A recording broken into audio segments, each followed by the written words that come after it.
자, 하늘이 열리고 말씀이 열리는 청해 대구신학 목회연구원 오늘이 137번째 강의입니다. 자, 지난번에 요거 하셨죠? 순종이 샤마입니다.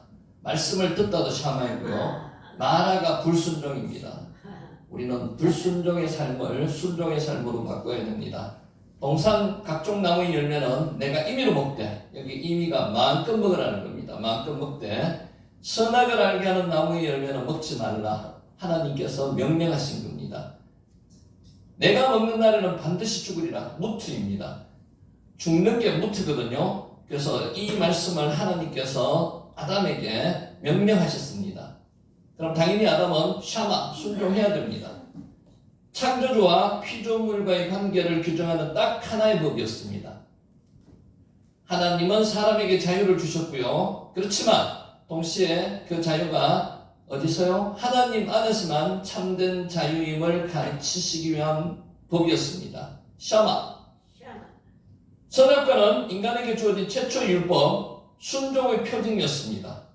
선악을 알게 하는 나무가 원문에는 그렇게 되어 있습니다. 열매까지도 기록이 안 되어 있거든요. 선악을 알게 하는 나무, 이거를 의역을 해가지고 선악과를 우리는 지금 그렇게 부르고 있습니다. 여자는 뱀의 말을 믿고 하나님의 말씀에 불순종했습니다. 여기서부터 불행이 시작되는 거죠. 우리가 믿을 것은 하나님의 말씀밖에 없습니다. 사람의 말, 기타의 말을 믿어서는 안 됩니다. 내가 어디 있느냐? 하나님께서 사람에게 첫 번째로 질문한 내용입니다. 아예카, 네가 어디 있느냐? 묻습니다. 내가 벗었으므로 두려워하여 숨었나이다. 원래 벗으면요 두려움이 오는 게 아니고 수치스럽습니다. 그래서 두려워하였답니다. 죄를 지으면 두려워집니다.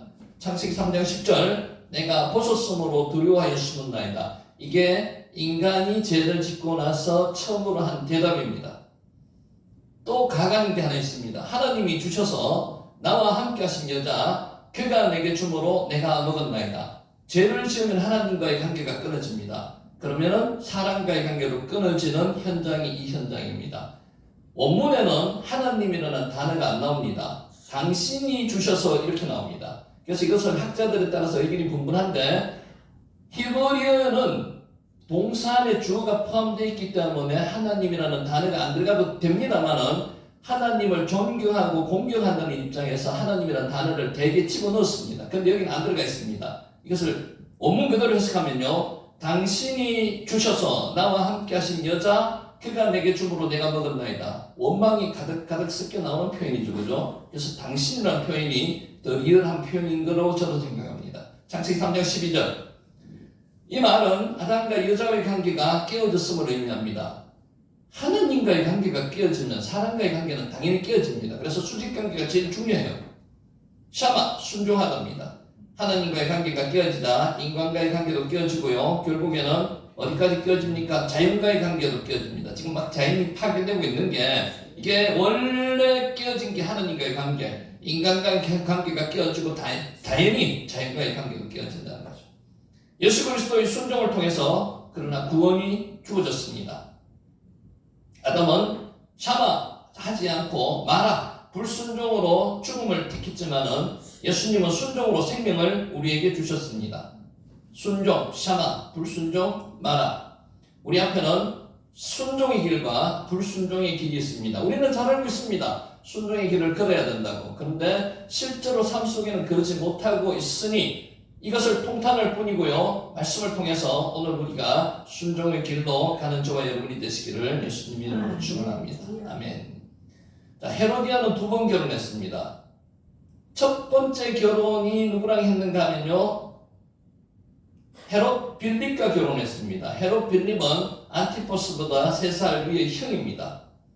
자, 그런데 헤로디아는 야망이 있었습니다. 그래서 아무 간직도 얻지 못하는 헤롯 빌립과의 결혼 관계를 본인이 소설가 천사했다고 꾸며왔습니다. 2번째 결혼을 했습니다. 하툰나.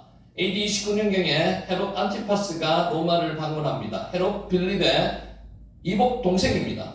그때 그는 이복 형인 헤롯 빌립의 집에 머물면서 헤로디아와 사랑에 빠지게 되었습니다. 마리조와 사랑에 빠졌는 것이 불변입니다. 하툰나 결혼이고요. 결국 형인 헤롯 빌립이 버젓이 살아있는 상황에서 헤롯 안티파스는 자기 권력을 무기 삼아서 형수를 빼앗았습니다. 실제는 형수 자체도 마음이 권력에 욕심이 있었기 때문에 마음이 동했습니다. 둘 다 똑같았습니다. 자기의 부인으로 삼았다고 기록되어 있습니다. 자, 그녀는 결국 끝이 좋지 않았습니다. 분봉왕인 자신이 남편보다 형편없는 오빠가 더 높은 칭호를 갖게 되자 참을 수 없었고요. 그녀는 로마로 가서 왕의 칭호를 받자고 남편을 끊임없이 설득했습니다. 아니 끈질긴 요청이 할 수 없이 헤롯 안티파스는 로마로 향했고요. 그런데 이 사건을 계기로 왕위를 받기는커녕 칼리큘라 황제에게 의심을 사서 모든 것을 빼앗기고 잃었습니다. 결국은 파멸했다는 거죠. 욕심의 끝은 파멸이라는 겁니다. 헤로디아에게도 기회가 주어졌습니다. 세례 요한이라는 선지자가 나타나서 죄를 깨우치게 만들었습니다. 이때 회개하면 되는데 어리석게 회개 못했다는 거죠. 도리어 세례 요한의 목을 쳐서 세례 요한을 죽이는 그런 불상사까지 저지르게 된 게 헤로디아입니다. 하툰나 결혼이죠. 자, 차크는 부러졌다는 뜻이고요. 우리는 예기치 못한 사건 또는 질병, 경제적인 어려움, 인간관계의 갈등을 등으로 마음이 무겁게 됩니다. 이때 뭐 해야 됩니까? 차크. 부러졌다가 기도하는 부러지는 기도입니다. 차크. 누가 여기 부러져야 된다고요? 하나님께. 누구나 한 번쯤은 견딜 수 없는 삶의 무게 앞에서 좌절하거나 불안에 빠진 경험이 있습니다. 지금도 그러고 있는 분이 있습니다. 어떻게 해야 된다고요? 차크. 부러져야 된다고요. 자, 히브리어에 너무 관심 두지 마시고요. 본문의 하나님의 말씀에 관심을 두시기 바랍니다. 모르시면 패스해도 됩니다. 누구나 한 번쯤은 견딜 수 없는 삶의 무게 앞에서 좌절도 하고요. 불안에 빠진 경험이 있을 겁니다. 우리가 스스로 해결하려고 그러면 이 일이 해결되는 게 하나도 없습니다. 불안합니다. 두렵습니다. 하나님이 나와 함께 하심이라는 것을 믿으면요. 그 두려움이 사라진다는 거죠. 그래서 기도의 자리로 나오라는 거죠. 차크. 마음 깊은 곳에서 하나님께 부르짖는 기도, 그래야 길을 찾게 된다는 거죠. 기도는 단순히 마음의 평안을 얻기 위한 수단이 아닙니다. 기도하면 마음의 평안도 줍니다. 기도하면은 마음이 탈탈 불같이 타오릅니다. 그렇대도 단순히 마음의 평안을 위한 것만이 아닙니다. 기도를 통해서 하나님과 소통하는 겁니다. 하나님과 교류하는 겁니다. 하나님의 뜻을 깨닫고 순종하며 하나님의 인도를 받아야 한다는 것입니다. 기도할 때 하나님은 우리를 지혜롭게 하시고요. 방법도 알려주십니다. 문제를 바라보는 시각을 변화시켜 주시고요. 나를 변화시켜 주신다는 거죠. 마음의 평안을 주시기도 하십니다. 그러나 기도는 수두르지 않고요. 잠시 멈추어서 하나님께 내 마음을 여는 시간입니다. 내 마음을 열어보이면 하나님도 우리에게 말씀을 하신다는 거죠. 하나님은 급하지 않으십니다. 하나님이 급하실 일이 뭐 있습니까? 하나님의 때에 이루어주시기 위해서 항상 여호와 일에 준비하고 계신다는 거죠. 우리의 마음과 성품을 변화시키는데 시간을 사용하십니다. 이게 카이로스의 시간입니다. 하나님의 시간. 하나님께 부르짖는 신앙은 빠른 해결을 구하는 신앙이 아닙니다. 우리는 빨리 해결해 달라고 이야기합니다. 근데 그 빨리 해결해 달라는 그 빨리가 하나님께서는 적당하지 않다고 생각하실 수도 있습니다. 왜냐하면 그게 우리한테 최적의 방법이 아니기 때문에 하나님의 때를 기다리는 신앙입니다. 카이로스의 시간을 기다리는 거죠. 우리가 하나님께 부르짖을 때 하나님은 우리의 기도를 아까 샤마했죠. 샤마가 순종하다는 뜻도 있지만 듣는다는 게 1번 뜻입니다. 들으십니다. 그리고 우리가 알지 못하는 방법으로 이미 일하고 계십니다. 여호와 일에 준비하신 하나님이 항상 우리를 위해서 아싸하고 계신다는 거예요. 일하고 계십니다. 크고 작은 문제로 마음이 무겁다면요. 우리는 오늘 다시 기도의 자리에서 하나님께 부르짖어야 됩니다.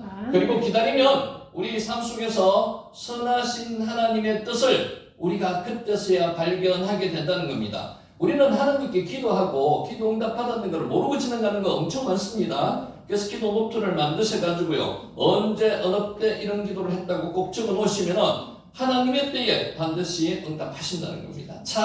부르짖으십시오. 자, 요게 체다크입니다. 체다카. 의라는 뜻입니다. 성경의 의는요, 도덕적인 의를 이야기하는 게 아닙니다. 관계적인 의를 이야기하는 겁니다. 하나님과의 관계. 며느리가 시아버지와의 관계를 통해서 대를 잇는다는 이야기. 이거 도덕적으로는 불공정하는 일입니다. 그러나 성경에서 그렇게 이야기하지 않습니다. 현대의 성윤리적 관점에서 쉽게 받아들이기 어렵습니다. 자, 이 단어는 체다카는요, 추상적인 도덕적인 무결함이나 법적인 무죄가 아닙니다. 성경에는 도덕적인 이야기를 기록한 책이 아닙니다. 관계에 맺은 대상에 대한 의무를 성실히 이행하는 상태를 의미합니다. 자, 따라서 체다카, 유다가 내린 나보다 옳도다라는 판결, 개인적인 윤리의 잣대가 아닙니다. 이 언약적 신실성의 관점에서 내려진 것이라는 거죠. 체다카. 자, 본문에서 다말은 가나안 여인으로 유다 가문에 시집온 이방인이었습니다. 이방인. 다말이 유다 가문이 일원이 되었다는 것은요, 자신이 지금까지 속해 있던 이방 세계를 떠나서 여호와 신앙을 받아들인다는 뜻으로 구속사적인 편입을 이야기하고 있습니다. 따라서 창세기 38장, 그녀의 행동을 단순히 성적으로만 해석할 것이 아니라요, 유다 가문의 기업물을 자를 위해 얻기 위한 처절한 몸부림으로 보아야 한다는 겁니다. 그러니까 시각 자체를 도덕적인 관점에서 보지 마시라는 거죠.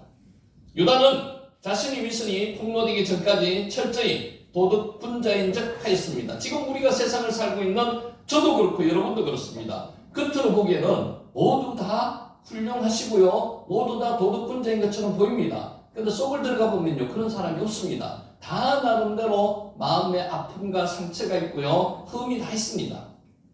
유다는 창녀와 성관계를 가리는 것을 금하는 성경의 가르침을 범했습니다. 그죠? 전혀 저의식을 가지지 않고요, 한 가문의 우두머리 역할을 계속 해왔었습니다. 그때까지도 해왔었습니다. 그는 며느리 임신 소식을 듣자 뭐라고 했습니까? 자초지등을 알아보지도 않고요, 그를 끌어내어 불사르라 화형시키라는 겁니다. 창세기 38장 24절, 최고 형벌을 선고했습니다. 한 가문의 족장은 이렇게 할 수 있습니다. 그러나 자기의 의를 생각하지 않고요, 자기 스스로가 혼자서 판단한 겁니다. 유다는 다말이 내민 도장과 끈과 지팡이를 본 순간에 변했습니다. 자신이 관계적인 불이 실패했다는 것을 깨달았습니다. 자신의 것이었거든요. 체다카, 의입니다. 도덕적인 의가 아니라 그랬죠. 다말과의 관계적인 의, 체다카의 성취를 즉각적으로 깨달았습니다. 그래서 체다카, 다말은 의롭다고 이야기하는 겁니다. 유다가.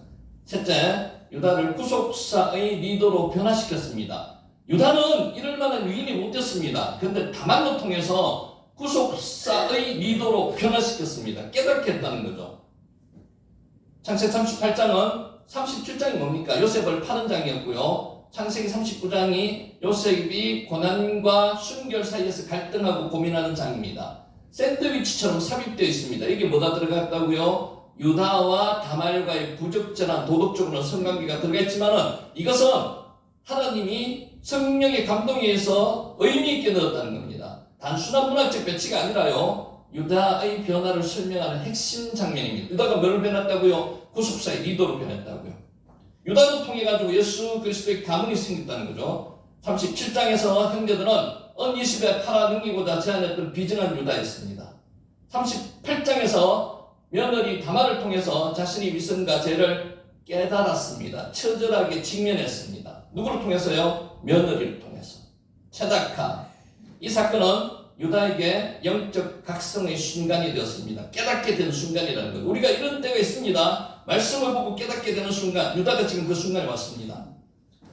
이 뼈아픈 깨달음이 없었다면요, 훗날 베냐민을 위한 자신을 담보로 내어놓고 마침내 내가 아우를 대신하여 종이 되게 하소서라고 간청하는 희생적 리더의 모습은 보이지 못했을 겁니다. 그때 깨달음으로 통해서 유다는 사람이 완전히 변해버렸습니다. 바뀌었습니다.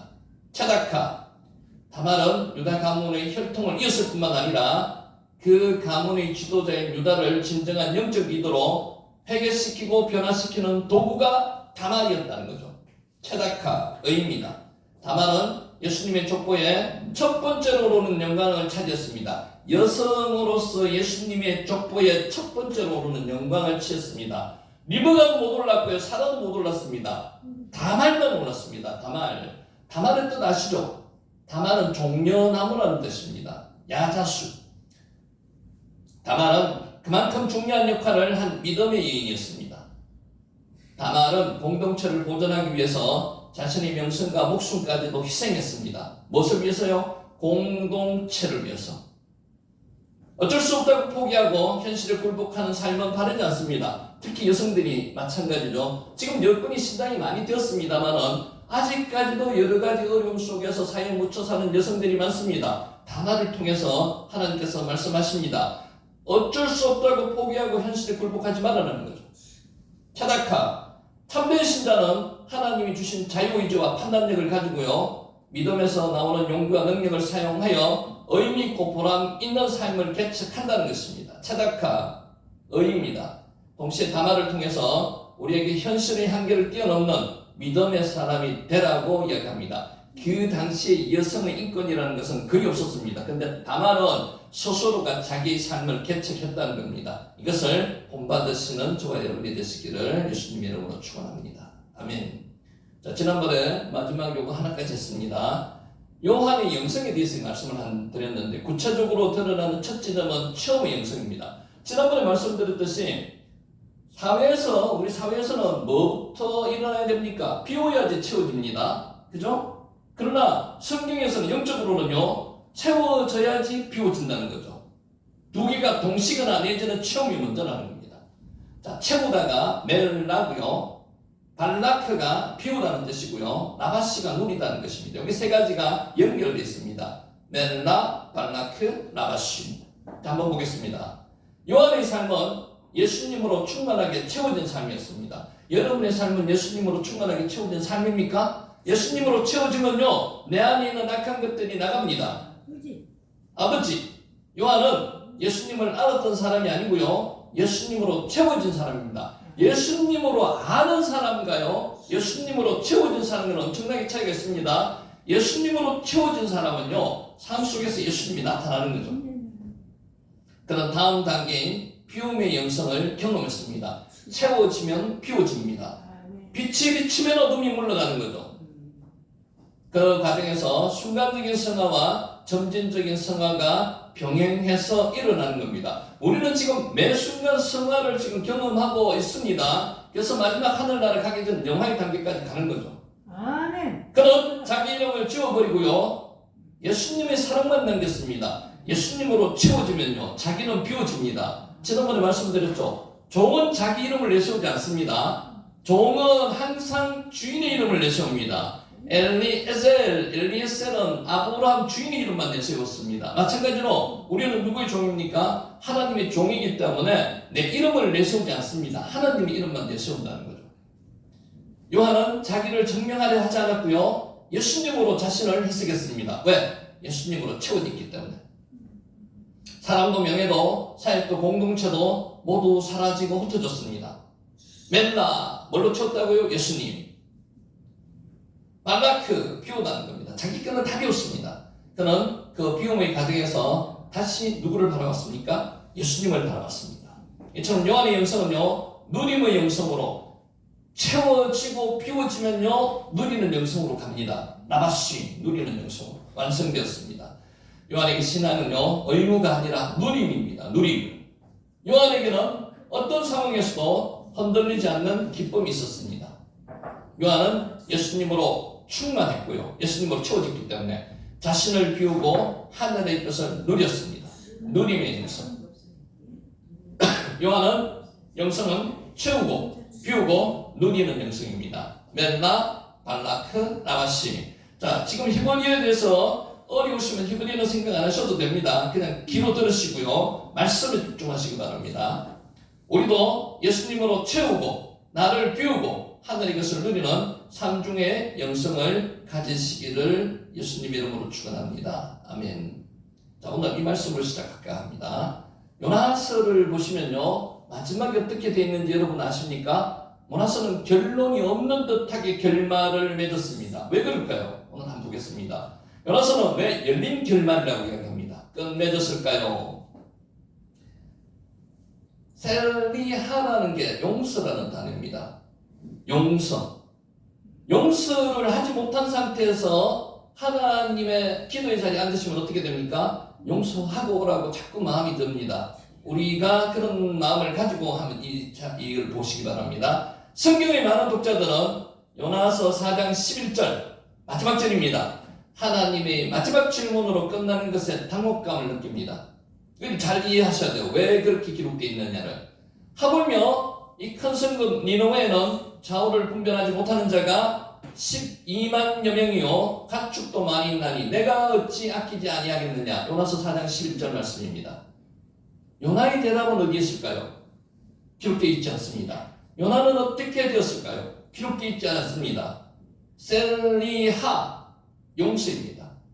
그의 마음속에 남아있던 니느웨에 대한 미움은 해결되었을까요? 그런 말씀도 없습니다. 아니면 그가 하나님의 마음을 이해하고 변화하였을까요? 그것도 없습니다.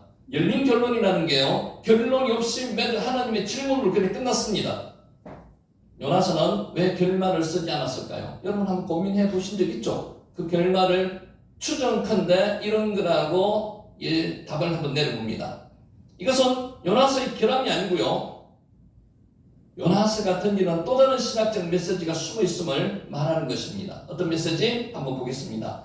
저는 요나서의 결론에서 침묵에 대해서, 이 침묵에 대한 생각을 한번 해보려고 합니다. 침묵합니다. 셀리하 용서입니다. 자, 피해자의 자리에서 다시 한번 요나서를 읽어보면 이렇습니다. 이 결말을 이해하기 위해서 우리는 먼저 이 책의 주인공과 독자를 다시 한번 생각해야 합니다. 요나는 단순히 편협하고 불순종한 선지자가 아닙니다. 우리는 보통 그렇게 이야기합니다. 편협하고 불순종한 선지자라고 합니다만 그렇지 않다는 거죠. 셀리하 용서입니다. 그는 아시리아와 제국의 잔혹한 아시리아 제국의 잔혹한 만행을 목격하거나 전해 들으며 조국의 멸망을 예감하는 선지자였습니다. 그의 분노는 단순한 편협함이 아니라 제국주의 폭력 앞에서 갈등하고 고민한 결과입니다. 그 아시리아의 잔인함을 요나는 직접 경험했습니다. 우리가 일제시대에 직접 경험한 우리 어른들도 계시지만 우리는 경험을 못했습니다. 그죠? 그래서 치를 뜹니다. 경험한 사람들은. 요나도 그 아시리아의 그 무자비한 폭력성을 경험했기 때문에 치를 떨고 있는 겁니다. 저토록 잔인하게 악을 행하는 자들에게 구원의 길을 제시할 수 있단 말인가? 요나가 생각하는 겁니다. 여러분 같으면 하실 수 있겠습니까? 그런 경험을 겪으면서 회개를 시키도록 그렇게 그들에게 복음을 전할 수 있겠습니까? 더욱 중요한 것은 이 책의 첫 번째 독자들입니다. 누가 독자들이에요? 학자들이 추정하듯이 이 책의 독자는요, 바벨론 포로기 혹은 그 직후의 유대인 공동체였습니다. 바벨론에 대한 어떤 폭력적인 것을 경험하고 있었던 그들이라는 거죠. 독자들, 처음의 독자들은. 그들 역시 요나와 정확히 같은 마음을 가지고 있는 피해자들입니다. 피해자들은 이렇게 쉽게 용서할 수 없습니다. 그들은 자신의 나라를 멸망시키고 성전을 불태운 제국 바벨론의 한복판에서 요나의 딜레마를 자신들의 딜레마로 읽었다는 것이죠. 여러분, 유대인 학살을 경험한 유대인들은 쉽게 그 학살을 자행한 사람들을 용서해 줄 수 있겠습니까? 어렵습니다. 쉽지 않습니다. 그 독자가 지금 그 독자라는 거죠. 값싼 은혜를 거부합니다. 만약 요나서 5장이 존재하여서 요나가 하나님의 깊은 뜻을 깨닫고 니느웨로 달려가 그들과 함께 기뻐하며 라고 만약에 5장이 있었다면, 그렇게 기록되어 있다면 그것은 포로기 독자들에게는 어떤 메시지를 주었을까요? 이해했을까요? 하나님을 도저히 이해 못했을 겁니다. 그것은 자신들의 고충과 트라우마를 무시하고 교리나 도덕만 강조하는 완고함으로 비춰졌을 가능성이 높습니다. 만약에 여러분이 그 독자였다면 그렇지 않았을까요? 저는 그렇다고 생각합니다. 셀리하 용서입니다. 실제로 많은 그리스도인이 하나님을 완고한 교조주의자로 오해하는 사람들이 많습니다. 공의만 주장하시는 하나님, 라고 생각하시는 분이 많습니다. 그래서 성경을 읽을 때 언제나 정답을 찾고 상대방의 고민과 아픔을 예민한 채 정답만 말하는 답답함을 보일 때가 있기도 합니다. 어렸을 때 나치 수용소에 수감되었다가 극적으로 구조된 유대인 철학자 한나 아렌트는 용서가 얼마나 어려운지를 고백했습니다. 여러분에게 조그마한 잘못을 하신 그분들 여러분 쉽게 용서할 수 있습니까? 쉽게 용서하기 어렵습니다. 근데 잔인하게 민족을 도륙한 그 아시리아를 쉽게 용서할 수 있겠느냐는 거죠. 어렵습니다. 그녀는 홀로코스트와 같은 돌이킬 수 없는 범죄 앞에서 용서는 죽었다고 말했습니다. 우리 지금 이야기하고 있는 게 셀리하입니다. 용서입니다. 피해자가 가해자를 용서하는 것은 인간의 영역을 넘어서는 문제입니다. 이것은 정말 마음의 변화가 일어나지 않고는 어렵습니다. 용서하기가 어렵습니다. 욥이 자신의 고통을 설명하려는 친구들에게 분노했듯이 섣부른 화해의 강요는 피해자에 대한 제2차 가해이기도 합니다. 자신이 경험하지 않은 고통에 대해서 다 이해한다는 뜻이 너무나 쉽게 동정을 표하거나 이해한다는 식의 표현 역시 피해자에 대한 또 다른 가해이기도 한다는 거죠. 여러분이 만약에 어떤 병을 겪었다든지 어떤 경험을 한 것을 그 경험한 사람들 옆에 있어 주는 것마다 나름대로 위안이 됩니다만은 경험하지 못했는 것을 말로 표현한다는 것은 잘못하면 오해를 살 수 있다는 겁니다. 원리와 원칙, 도덕과 교리보다 사람이 훨씬 중요합니다. 마음이 중요하다는 건 마음. 무엇보다도 피해를 당한 사람들의 회복이 중요하다는 거죠. 강요가 아니라 초대, 하나님의 질문법입니다. 하나님은 이렇게 질문하십니다. 하나님은 이 사실을 아십니다. 그래서 섣부른 용서에 대한 이야기를 하나님이 하지 않으시는 거죠. 하나님은 요나서 4장 내내 요나와 논쟁하지만 그를 강압하지 않으셨습니다. 하나님은요 우리에게 강압하지 않으십니다. 스스로 깨달으시라고 이야기할 때가 많습니다. 하나님은 요나의 분노를 정죄하거나 감정을 무시하지 않으셨고요. 오히려 요나를 위해서 뭐를 준비하셨습니까? 박는 쿠를 준비하셨습니다. 벌레와 뜨거운 동품을 통해서 그의 감정을 직접 만지셨습니다. 깨달아 보라는 거죠. 그리고 마지막 순간에 하나님은 명령이나 선포가 아니라 질문을 하십니다. 뭐라고 질문하시뇨? 신학자 미로슬라브 볼프가 배제와 포용에 관한 고통과 돌봄의 구조라는 속에서만 고통과 돌봄의 구조 속에서만 일어나는 용서의 기적과 맞닿아 있습니다. 말이 어렵습니다만 한번 보겠습니다. 하나님은 요나에게 니느웨를 사랑하라고 강요하지 않았습니다. 이게 강요로 될 게 아니라는 거죠. 깨달아져야 된다는 거예요. 대신 너는 이 하찮은 박는 풀도 아꼈거늘 하물며 나는이라고 말씀하십니다. 하나님의 초대입니다. 너희 그 작은 긍휼의 마음을 확장하여서 나의 긍휼을 이해해 보겠느냐라고 묻고 계십니다. 하나님의 마음을 이해해 보자고 한번 하시는 거죠. 하나님은 요나의 감정, 니느웨에 대한 분노, 박능쿨에 대한 긍휼의 감정을 비난의 대상이 아니라 하나님의 마음을 이해할 수 있는 유일한 통로로 삼으신다는 거죠. 십자가와 회복의 정의, 이게 뭐와 연결되어 있나 하면요, 신약의 십자가와 연결되어 있다고 봅니다. 이 시점에서 우리는 응보적 정의를 넘어선 회복적 정의라는 하나님의 더 큰 그림을 보게 된다는 거죠. 자, 이제 중요합니다. 보세요. 요나가 원했던 것은 아시리아의 제약에 상응하는 응보적 정의. 응보적 정의라는 것은요, 이에는 이, 눈에는 눈으로 하는 게 응보적 정의입니다. 응보적 정의가 아닙니다.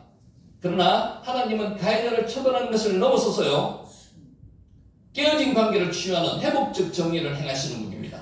이게 하나님의 방법이라는 거죠. 자, 십자가의 은혜가 바로 이 회복적 정의와 연결된다는 거죠.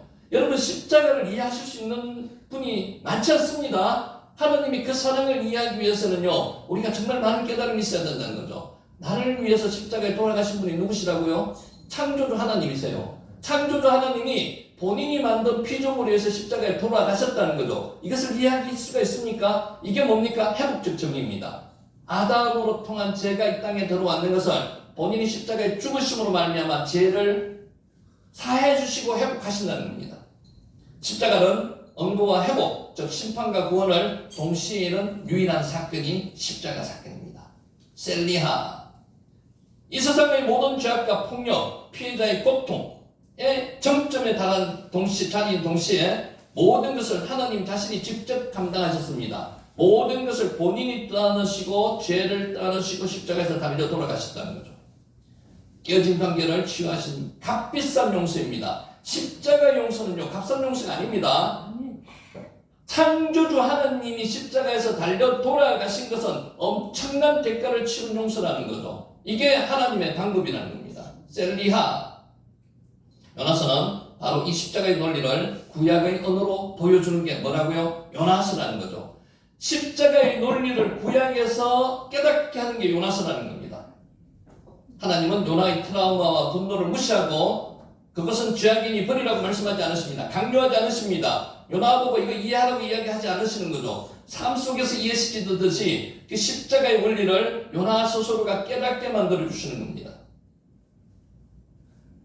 그를 회복적 정의의 핵심 대상으로 여기고 끊어안으십니다. 제일 중요한 대상이 요나서에는 누구예요? 요나가 먼저 중요합니다. 하나님에게 중요한 사람은 다 중요하지만은 니느웨의 22만 명이 중요한 것보다는 요나가 더 중요한 거죠. 요나를 이해시키는 겁니다.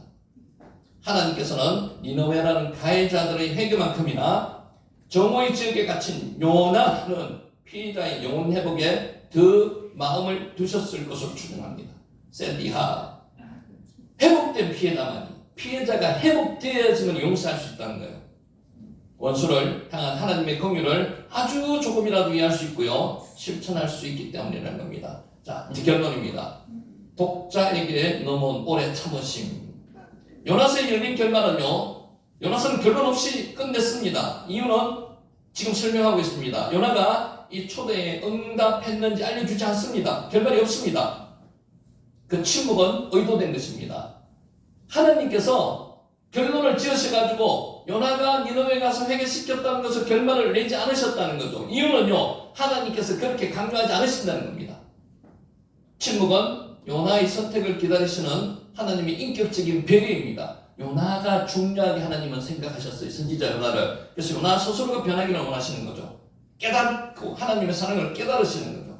하나님은 강압을 통해 복종하는 선지자를 원한 것이 아니라 이렇게 해 이렇게 하나님의 방법이 아니라는 거죠. 요나 선지자 스스로 깨달는 겁니다. 하나님은 강압을 통해 복종하는 선지자를 원한 것이 아니라 고통스러운 가정을 통해서 하나님의 마음을 닮아가는 한 사람을 원하셨다는 거죠. 지금도 마찬가지입니다. 하나님은 십자가의 그 사랑을 스스로 깨달으시라는 겁니다. 왜 창조주 하나님께서 이 땅에 오셔서 십자가에 달려 돌아가셨는지를 강압에 의해서 너희 때문이다 라고 이야기하는 것보다는요, 스스로 여러분 스스로가 깨달으시는 겁니다.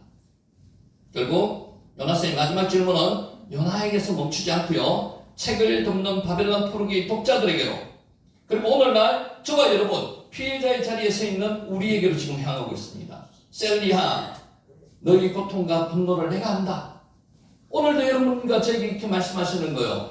하나님은 스스로 십자가에 달려 돌아가셨기 때문에 죽음보다 더한 고통을 하나님께서 경험하셨잖아요. 죽음을 경험하셨잖아요. 그래서 우리의 고통을 다 알고 계신다는 거죠. 그래서 우리가 기도하면은 모르는 것을 기도하고 하나님이 안다고 이야기하시지 않는다는 거예요. 스스로가 우리가 겪은 고난보다 엄청 힘든 고난을 겪으셨기 때문에 나는 안다라고 이야기하는 거예요. 그런 하나님 여러분 한번 만나보셔야 되지 않겠습니까? 오늘 만나시는 역사가 있으시기 바랍니다.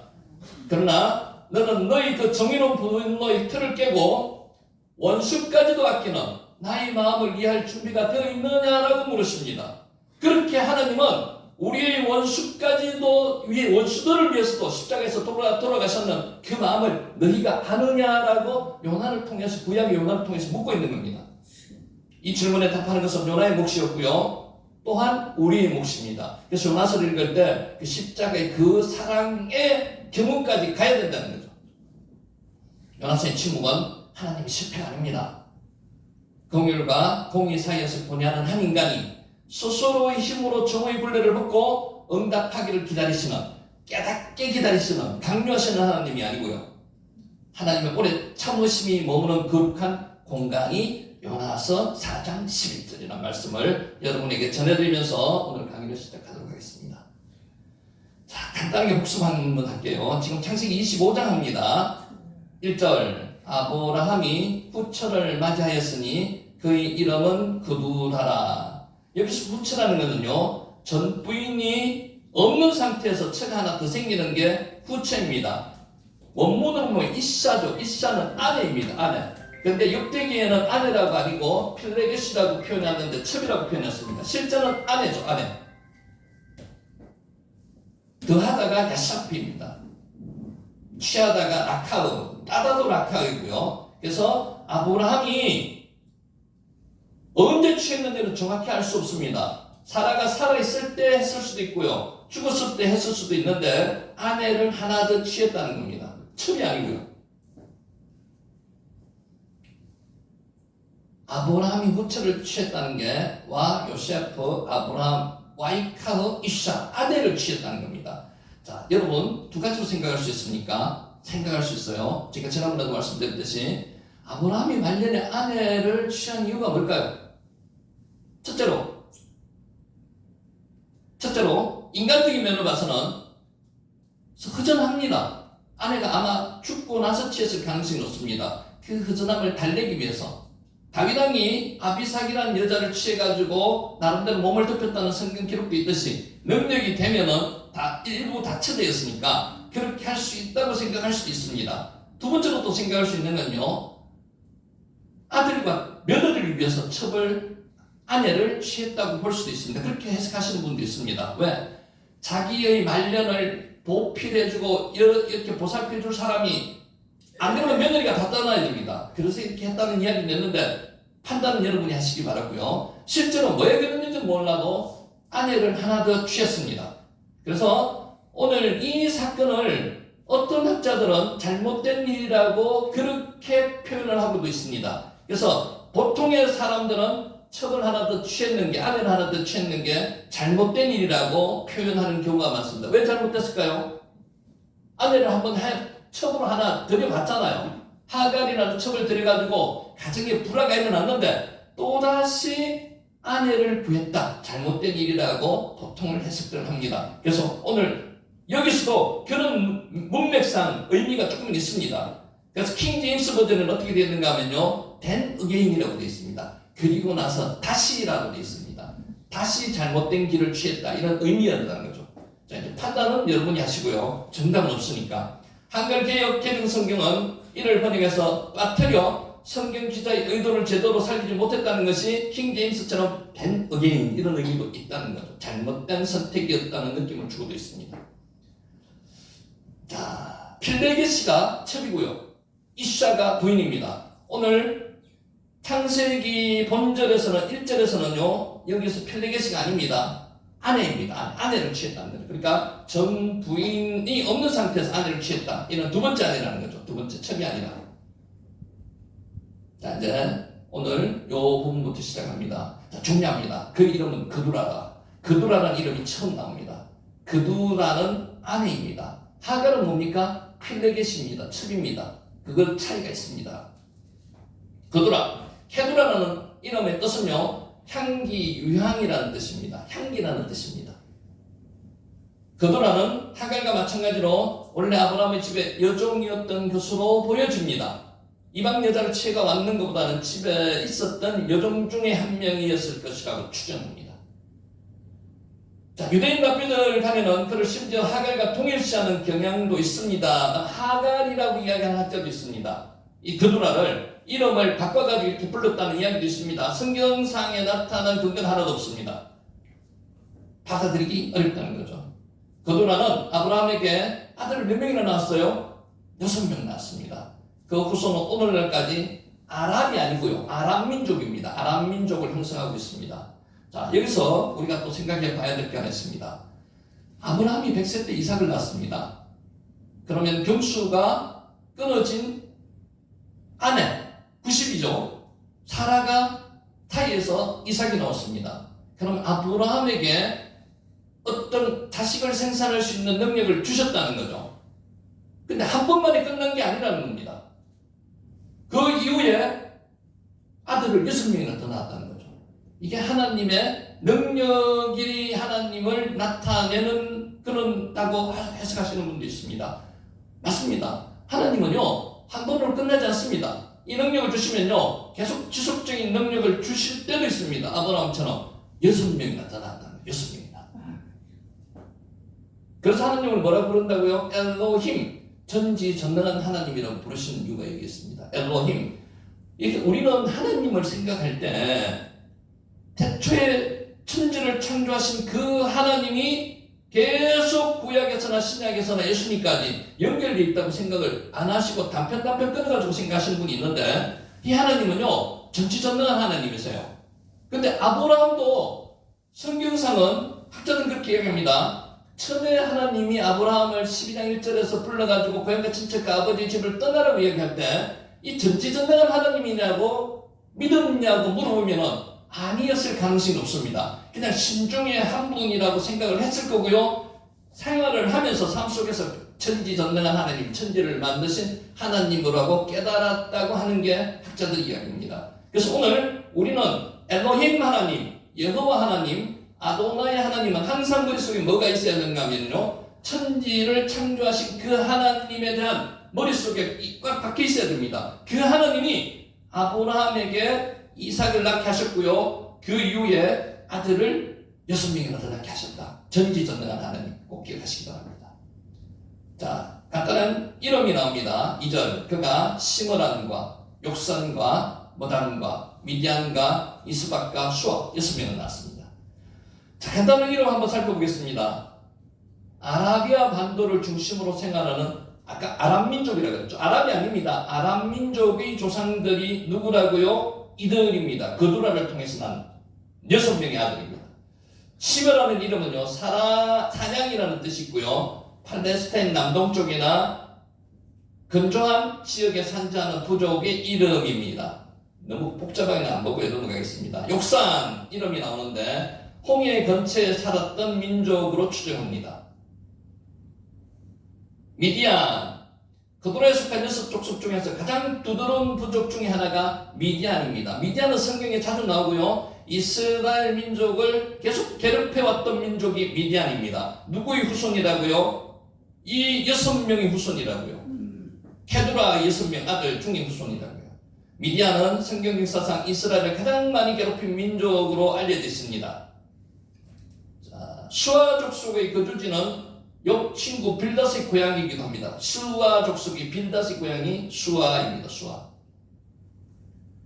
자, 스바와 욕산이 이제 욕산 아들이 다시 아들을 낳았는데 스바와 드단을 낳았습니다. 스바는 아라비아 서남쪽에 위치한 부족의 조상입니다. 스바 족속은 욥의 가축대를 공격한 무리 중에 한 족속입니다. 드단은 에돔 부근에 가는 족속의 조상이고요. 그냥 이름을 알아간다는 의미에서 한번 귀로 들으시기 바랍니다. 드단 족속이 상업에 능한 족속이었습니다. 아수르 족속과 르두시 족속과 르움미 족속, 이 아수르 족속은 아라비아 북쪽 사막에 거주했던 족속들이고 동방의 강국 아수르 제국과는 다른 족속입니다. 자, 이렇게 넘어가고요. 자, 4절, 미디안의 아들은 에바와 에벨과 하녹과 아비다와 엘다아이니 다 그두라의 자손들이었더라. 자, 여기서 하나 주목해서 보실 게 있습니다. 보통 이런 표현을 잘 쓰지 않습니다. 성경에는. 여러분 발견하셨나요? 누구의 자손이었다라고 이야기를 해야 됩니까? 원래 하면은 아브라함의 자손이었다 이렇게 하는 게 맞습니다. 여자 이름을 넣어가지고 그두라의 자손들이었다 이렇게 이야기하지 않습니다. 근데 성경 기자는, 창세기 기자는 무엇을 이야기하고 싶은가 하면요, 이들이 아브라함의 직계 자손이 아니었다는 걸 표현하고 싶은 겁니다. 그두라로 통해서 낳은 자식이었다는 것을 표현하고 싶은 겁니다. 이남은 지나가고요. 자, 다시 한번 다 그두라의 자손이었더라. 이것은 실제로 성경에 정상적으로 기록된다면요, 아브라함의 자손들이었다 이렇게 기록해야 되는데, 그두라의 자손이었다고 하는 것은 아브라함의 자손, 직계 자손은 이삭 하나밖에 없었다, 이것을 표현하는 걸 간접적으로 이렇게 지금 표현하고 있다는 겁니다. 자, 5절, 아브라함이 이삭에게 자기의 모든 소유를 줬고, 이 표현 한번 보세요. 자기의 모든 소유를 줬답니다. 소유라는 의미는 레쿠시라는 단어도 있고 메세크라는 단어도 있고 몇 가지 단어가 있는데, 소유 어떤 겁니까? 우리가 느끼는 소유는요, 동산 부동산이 소유입니다. 맞죠? 소유. 이 소유를 다 줬다, 여기서 끝나면은 안 된다는 거죠. 여기서 더 이렇게 약간의 오류가 있습니다. 한번 볼게요. 자, 자기의 모든 소유를 줬고, 자기의 모든 소유를 문자적으로 하면은, 직역하면은 그가 소유한 모든 것 이렇게 되는 거죠.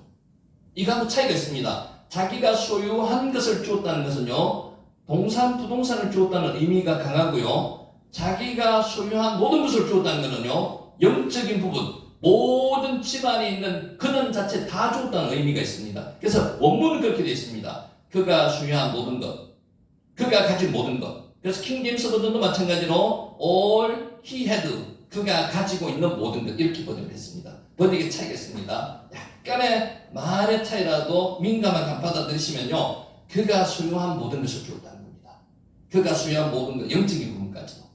자, 볼게요. 단순히 아브라함이 소유한 재산, 가축이나 종들, 각종 재물들, 부동산 등만을 이야기하는 게 아니고요, 동산, 부동산만 이야기하는 게 아니고 하나님과 맺었던 언약까지도, 가나안 땅에 대한 약속, 그 외 자녀와 부에 대한 모든 상속권까지 모두 포함하는 포괄적인 의미가 이 담겨 있습니다.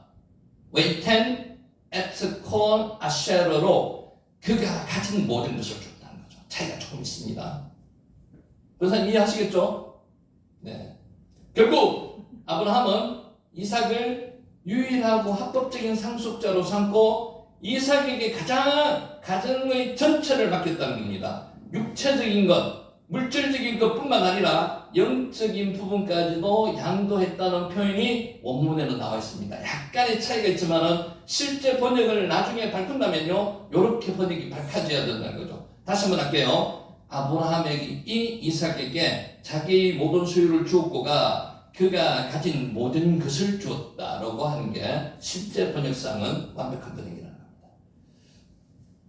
여기 써놨습니다. 자기의 모든 소유, 동산과 부동산, 물질적인 것뿐만 아니라 그가 소유한 모든 것, 영적인 부분까지도 포함되어 있다는 겁니다. 자, 이러한 아브라함의 처신은 장차 발생할 수도 있는 재산권에 관한 분쟁을 미연에 방지하기 위해서였습니다. 이는 사라에게 낳은 아들이 언약의 상속자가 되리라는 하나님의 지시를 염두에 둔 처신이기도 했습니다. 하나님은 당신이 선택하신 자로 하여금 언약 백성의 계보를 잇게 하시고요. 누굽니까? 이 사람이 이삭입니다. 영육 간에 합당한 복과 유업을 얻게도 하십니다. 오늘날 하나님은 당신이 친히 택하신 백성들에게 이 세상이 감히 넘볼 수 없는 영적 근위와 물질적인 것까지 다 포함하는 거죠. 복을 공급해 주신다는 겁니다. 자, 자기 서자들에게도 6절입니다. 여기서 서자라고 이야기하는 것은요, 적자 외가 서자죠. 이삭 외에는 다 서자입니다. 그러니까 6명의 아들 서자들에게도 재산을 주어 자기 생전에 그로 하여금 자기 아들을 이삭을 떠나 동방 곧 동쪽으로 가게 하였더라.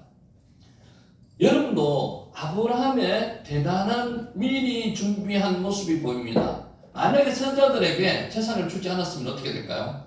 그리고 같이 살게 하면 어떤 현상이 일어났을까요? 1대6입니다.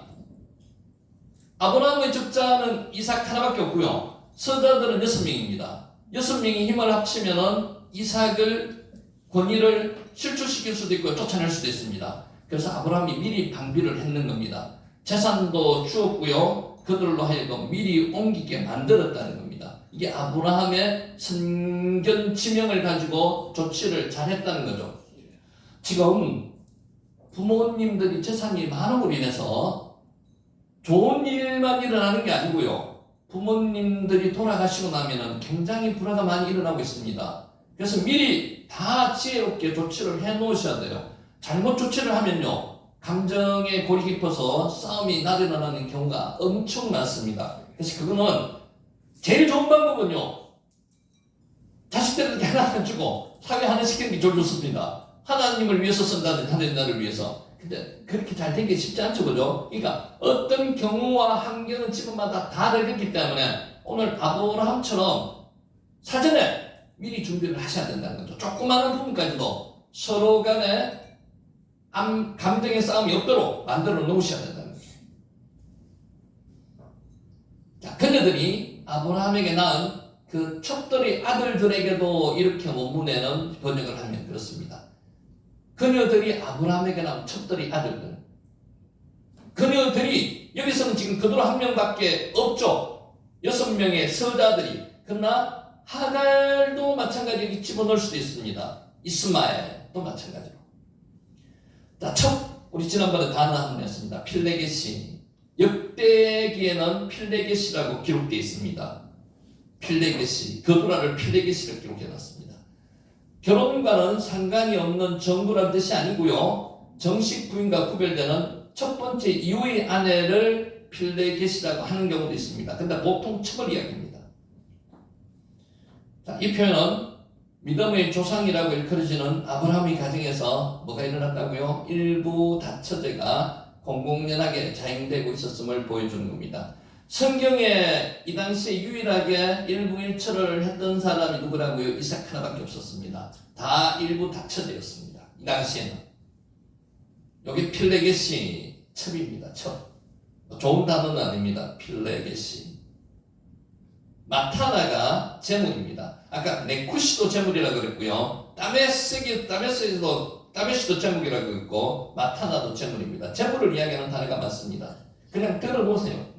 외우실 필요는 없고요. 자, 당시 정식 부인에게 출생한 적자 이외에 첩의 아들인 서자에게는 재산 상속권이나 가문의 계승권이 주어지지 않는 것이 보통이었습니다. 그런데 아버지 되는 입장에서는 어떨까요? 장자가 약간 똑똑하지 못하면은요, 차자나 다른 아들에게 뭔가를 넘겨주고 싶어 하는 마음이 있습니다. 그것을 아브라함은 미리 잘랐습니다. 다 떠나보냈다는 거죠. 이게 아브라함이 현명한 방법이에요. 솔로몬이 장자였습니까? 다윗왕이 장자가 아니었습니다. 그런데도 솔로몬을 왕위를 넘겨주듯이 이때 승계를 해줘야 될 가장 1번 순위는 장자입니다. 그런데도 장자에게 100% 승계되지는 않는 것은 무엇 때문에 그럴까요? 아들을 미리 정리하지 못하고 주위에 뒀으니까 이런 문제가 생기는 거예요. 그래서 아브라함은 어떻게 해요? 미리 다 재산을 주고 동방으로 떠나보냈다는 거죠. 그럼에도 아브라함은 첩들이 난 아들들에게도 필요한 재산을 미리 나누어 줬습니다. 나머지 먹고 살 만큼 주었기 때문에 말을 하지 못하도록 다 보내놨습니다. 그래서 넉넉한 부성애를 보여주었다고 성경 기자는 지금 표현을 한 겁니다. 그러나 이러한 이면에는 언약의 부사 이삭이 다른 자식들로부터 재산과 관련된 분쟁에 휩싸이지 않도록 보호하려는 의도도 있었을 것입니다. 같이 살면요, 분쟁이 일어납니다. 그리고 숫자로 하면은 아브라함의 적자 이삭은 혼자밖에 없고 서자들은 6명이기 때문에 이들이 그런 불화를 일으킬 가능성도 높다는 거죠. 그들로 떠나가게 하였더라. 와예 샬레헴 메알. 그리고 그들로 가게 하였더라. 이렇게 번역합니다. 단순히 떠나간 게 한 것이 아닙니다. 보냈다는 거죠. 이처럼 아브라함이 첩의 아들들을 이삭으로부터 멀리 떨어지게 한 것은 후일에 발생하게 될지도 모를 재산 분쟁이나 형제 간의 다툼을 미리 정리했던 겁니다. 이게 아브라함이 현명한 방법이라는 겁니다. 그래서 이거는 성경에 나오는 이야기를 성경에서 끝내면 안 됩니다. 우리 삶 속에도 이것을 가지고 적용해야 된다는 거죠. 그래서 재산이 있으신 분은 더 하고요. 없으신 분도 없는 만큼 정리를 잘 해놓으셔야 됩니다. 미리 사전에 돌아가시기 전에. 이보다 더 중요한 이유는 오직 이삭만이 유일한 약속의 자녀였기 때문에 아까 그가 가진 모든 것이라고 얘기했죠. 영적인, 육적인, 물질적인 모든 것까지도 넘겨주었다는 겁니다. 이삭에게. 나머지 아들에게는, 서자들에게는 먹고 살 적당한 재산만 넘겨주고 멀리 보냈다는 겁니다. 이게 아브라함이 잘했다는 거죠. 그들이 간 위치가 어디라고요? 지금이 아람 족속이 있는 그쪽으로 돌려보냈다는 겁니다. 아라비아 반도 쪽. 케덴 동쪽입니다. 케덴 동방 동쪽. 자, 우리가 성경에는 항상 보면요, 동방이라는 이야기가 자주 나옵니다. 아담과 하와가 범죄하고 나서 어디로 보냈습니까? 에덴의 동쪽으로 보냈습니다. 동쪽은 하나님과의 거리가 멀어지는 곳입니다. 가인이 동생 아벨을 죽이고 어디로 갔습니까? 동쪽으로 갔습니다. 하나님을 떠났습니다. 동쪽. 사람은, 인간은 항상 하나님을 떠나면 동쪽으로 갑니다. 그런데 하나님께서는 어디로 돌아오게 하십니까? 동쪽에서부터 돌아오게 하십니다. 성전의 문이 어디로 되어 있습니까? 동쪽으로 되어 있습니다. 떠나갔던 자들이 돌아오게 만드는 게 동방에서부터 돌아오는 겁니다. 그래서 동방, 케뎀, 동방이라는 의미가 있습니다. 동방, 케뎀. 아브라함은 자기 사후에도 언약의 후손인 이삭의 후손으로 하여금 평안히 약속의 땅 가나안을 차지하고 하나님께서 주시는 복을 편안하게 누릴 수 있도록 서자들을 이삭으로부터 분리시켰습니다. 멀리 동방으로 보냈습니다. 창세기 1장의 중요한 단어 중에 하나가요, 빠달이라는 단어가 있습니다. 빠달은 분리하다는 것입니다. 하나님께서는요, 분리하시게 질서를 만들어 놓으시는 겁니다. 빛과 어둠을 분리하셨습니다. 빠달입니다. 라키아, 궁창을 만드셔가지고 궁창 아래의 물과 궁창 위의 물을 분리하셨고요. 그리고 육지에도 물을 한 곳으로 모이게 하셔가지고요, 분리하셨습니다. 육지와 바다를 분리하셨습니다. 이게 하나님의 방법입니다. 분리. 영적인 부분도 마찬가지거든요. 거룩한 것과 거룩하지 않은 것을 분리하시는 겁니다. 빠달. 하나님께서는 오늘도 택한 백성인 성도를 향해서 무한한 사랑과 풍족한 축복을 허락하실 뿐만 아니라 세상과 구분되는 지위와 특권을 베풀고 계시다는 겁니다. 더욱이 하나님은 세상과 우리를 분명히 구분하시고요, 빠달하시고요, 악하고 흉포한 어둠의 세상의 권세들로부터 우리를 안전히 보호하시기를 기뻐하신다는 거죠. 그래서 하나님은 오늘도 우리를 보호하시기 위해서 우리와 함께 하신다는 거예요. 그래서 우리는 항상 두려움을 느끼죠. 성경에 두려워하지는 말라는 말이 365번 나온다고 이야기하는데 정확한 365번 아닙니다. 매일매일 두려워하지 말라는 그런 의미로 말씀을 드리는 거고요. 그래서 두려워하지 말라는 이유, 여러분 왜 두려워하지 말라고 이야기하시는 줄 압니까? 내가 너와 함께 합니다. 하나님이 나와 함께 하시기 때문에 두려워하지 말라는 겁니다. 두려워하지 말라고 성경에는 방패와 하나님이 상급이 되신다고 말씀하시는 거죠. 하나님이 나의 방패가 되시면 두려울 게 없죠. 그래서 여러분은 두려워하지 마는데 그냥 무작정 두려워하지 말는 말로 끝나는 게 아니고요. 하나님이 나와 함께 하시기 때문에 두려워하지 말라는 겁니다. 그 하나님이 어떤 하나님이라고요? 천지를 창조하신 그 하나님이 나와 함께 하신다는 겁니다. 그러면 두려워하지 않을 수 있습니다. 자, 동방, 곧 동쪽 땅으로 아까 케뎀 이야기했죠. 케데마, 에르츠 케뎀. 동쪽 땅, 에르츠 케뎀. 에르츠가 땅입니다. 어떤 특정한 지역이나 나라라기보다는요, 광범위한 지역을 가리키는 단어입니다. 유프라테스로부터 동쪽, 아라비아 반도, 팔레스타인 동쪽 지방의 광활한 장소를 에르츠 케뎀, 동쪽 땅, 동방으로 보냈다는 겁니다. 그들 이들이 실제로 거주한 것이 아라비아 반도 쪽에 거주하게 되었다는 겁니다. 아람 민족들이었다는 겁니다. 자, 실제로 아브라함의 서자들의 후손들은 팔레스틴 북부와 동부와 북부 지역에 넓게 분포하여서 유목생활을 하며 살아갔던 민족들이 이들입니다. 아브라함의 서자, 누구죠? 케두라의 아들 6명으로 통한 조상들로 태어난 자들 이들입니다.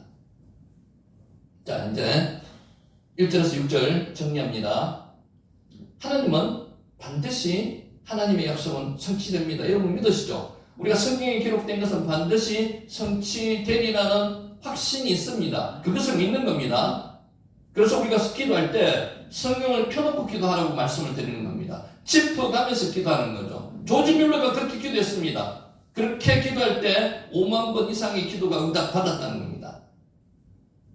자, 본문을 보면 아브라함은 사라가 죽은 후에, 사라가 몇 세에 죽었습니까? 127세.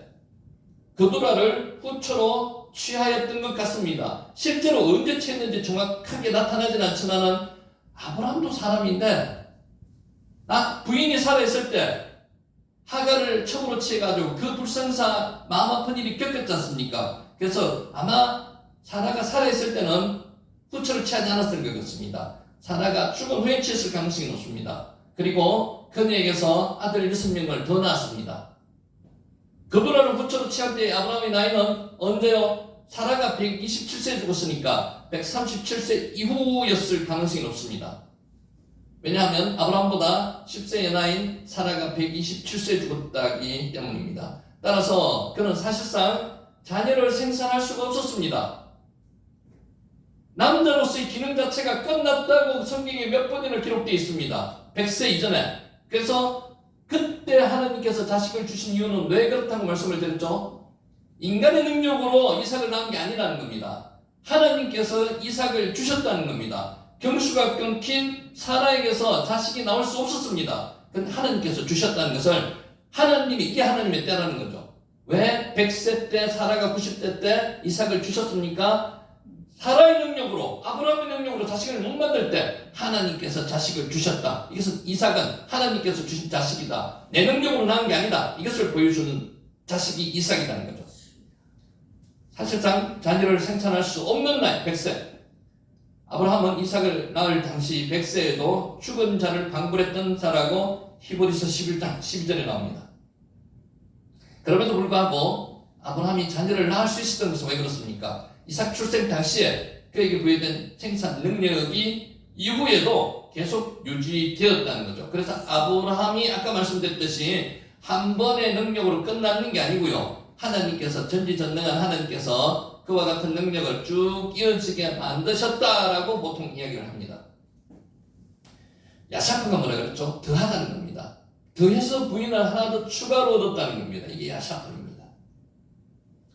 하나님이 아브라함에게 그 고령에도 불구하고 생산 능력을 계속 유지시켜 주신 이유는 왜 그랬을까요? 한번 생각해 보실 필요가 있습니다.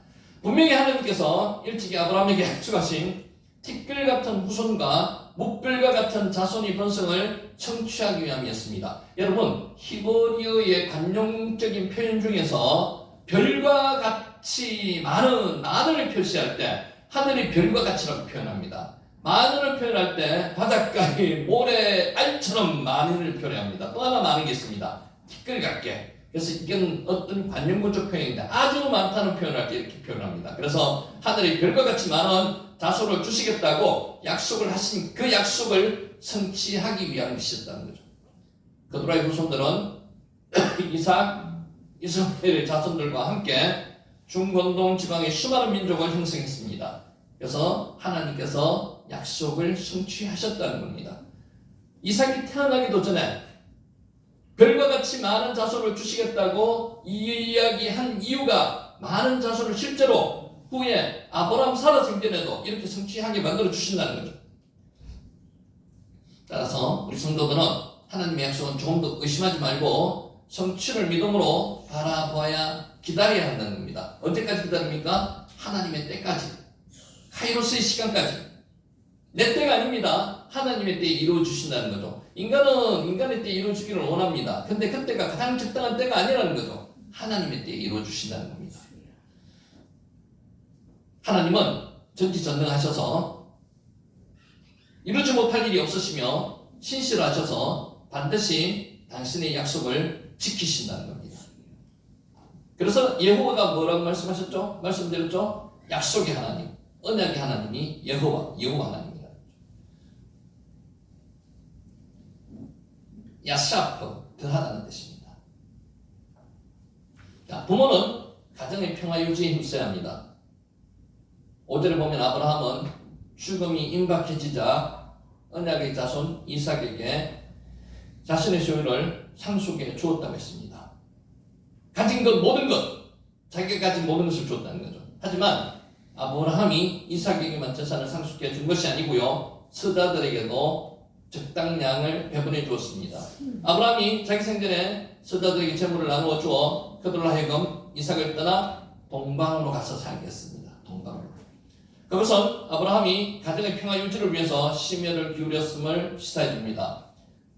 여러분, 하갈로 통해서 이스마엘이 태어났을 때 아브라함의 마음이 얼마나 아팠겠습니까? 자기가 그렇게 먼저 행동을 한 것도 아닙니다. 부인 사라가 하갈을 통해서 자식을 얻고자 했습니다. 그런데도 태어났을 때 결국 마음의 상처는 누가 입었습니까? 물론 리브가도 사라도 입었겠지만은 아브라함이 입었다는 거죠. 이런 경험이 있었기 때문에 조치를 미리 취했다는 겁니다. 그의 사후 가정 분란이 일어날 가능성이 매우 컸기 때문에 미리 조치를 했다는 겁니다. 필레게시가 뭐라고요? 섭입니다. 아브라함은 그의 생전에 모든 가정 분란의 요소를 제거했습니다. 서자들을 미리 보냈다는 것, 동방으로. 재산을 줘서 가정을 평화롭게 지키고 결과적으로 가정을 통해 이루고자 하시는 하나님의 뜻도 실현시켜 드리게 된 것입니다. 여러분, 하나님께서 가장 중요하게 여기시는 단체가 두 군데가 있습니다. 첫 번째가 가정이고요, 두 번째가 교회입니다. 그래서 이 가정이 튼튼해야지만이 하나님의 나라가 바로 서시는 겁니다. 바로 서는 겁니다. 그래서 하나님은 항상 가정을 제일 중요하게 생각하시는 거예요. 가정이 깨어지기를 원하지 않습니다. 가정의 평화를 원하십니다. 그래서 기도하면은 가정의 평화를 위해서 지혜도 주시고요, 관계를 조속하게 잘할 수 있는 방법도 알려주신다는 거죠. 하나님이 제일 중요하게 생각하는 게 가정입니다. 가정. 하나님은 절대로 가정이 깨어지는 것을 원하지 않으십니다. 아브라함의 사후에 그의 가정의 평화가 유지되었다는 사실은 그의 시선을 이삭과 이스마엘과 함께 장사 지낸 사실로 충분히 알 수 있습니다. 그래서 첩의 자식 하갈의 아들 이스마엘도 이삭과 같이 아버지 장례를 지냈습니다. 아버지가 그만큼 잘했기 때문에 아들이 현명할 수 있었다는 거죠. 첩의 자식이라도. 가정은 하나님께서 최초로 세우신 기관입니다. 인간의 삶의 보금자리이기도 하고요, 사회의 가장 기본이 되는 단임 동시에 가장 직접적인 교육의 장이기도 하고요, 하나님을 예배하는 핵심 처수이기도 합니다. 따라서 가정의 평화는요, 인간이 정상적인 삶을 위해서 절대적으로 필요한 요소가 가정입니다. 가정이 중요합니다. 지금 대한민국의 여러 가지 질서가 무너지고 있는 가장 큰 원인이 뭡니까? 가정이 깨어지기 때문에 그래요. 가정이 회복돼야 합니다. 가정에서 성경이 읽어져야 되고요, 가정에서 기도가 회복되어야 되고요, 가정에서 다시 화목하게 관계가, 하나님과의 관계가 형성되어야지만이 대한민국이 살 수 있는 거고요. 가정이 회복되면요, 교회가 회복됩니다. 교회에 나오는 어린아이들이 어린아이 때는 나와요. 그런데 중고등학생들, 대학생들 되면 교회에 안 나오려고 그래요. 왜? 가정이 깨어지기 때문에 그래요. 가정이 회복되면 그들이 다시 교회에 나옵니다. 교회가 회복되고요, 그러면은 대한민국이 다시 회복되고요, 이 세계가 다시 한번 회복되는 겁니다. 가정의 평화는 인간이 정상적인 삶을 위해서 절대적으로 필요한 요소입니다. 그러므로 부모된 자는 아브라함과 같이 매 순간 가정의 평화를 실현해야 되고요, 유지하기 위해서 힘써야 됩니다. 가정의 평화를 누가 유지해야 됩니까?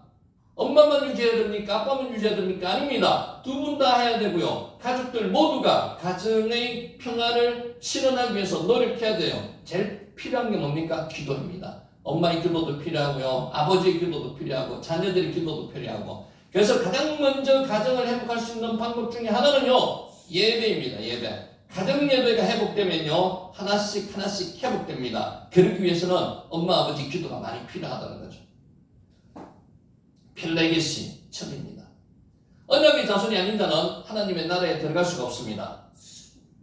자, 6절, 아브라함은 자기 서자들에게도 재물을 주어서 자기 생전에 그들로 이삭을 떠나 동방으로 가겠습니다. 아라비아 반도 쪽으로 가겠습니다. 이처럼 아브라함이 자기 생전에 서자들을 동방으로 보낸 것은 사후에 재산 상속으로 인해서 발생하게 될 갈등을 미리 막기 위한 신중하고도 사려 깊고도 현명한 방법이었습니다. 자, 더 나아가서 아브라함이 하나님의 약속을 순종해서 자기 사후에도 언약의 후계자 이삭이 아무 탈 없이 가나안 땅을 기업으로 상속받을 수 있도록 자기 스스로가 미리 조치를 취했다는 거죠. 그래서 아까도 말씀드렸듯이 이게 성경에서만 끝나는 이야기가 되는 게 아니고요, 우리 생활 속에서 이렇게 돼야 된다는 겁니다. 결국 약속의 땅 가나안은 오직 언약의 계승자만이, 이삭만이 차지할 수 있다는 겁니다. 하나님께서 그렇게 약속하셨던 이삭, 이 이삭이 또 예수 그리스도의 계보가 되지 않습니까? 마타나 재물입니다. 재물.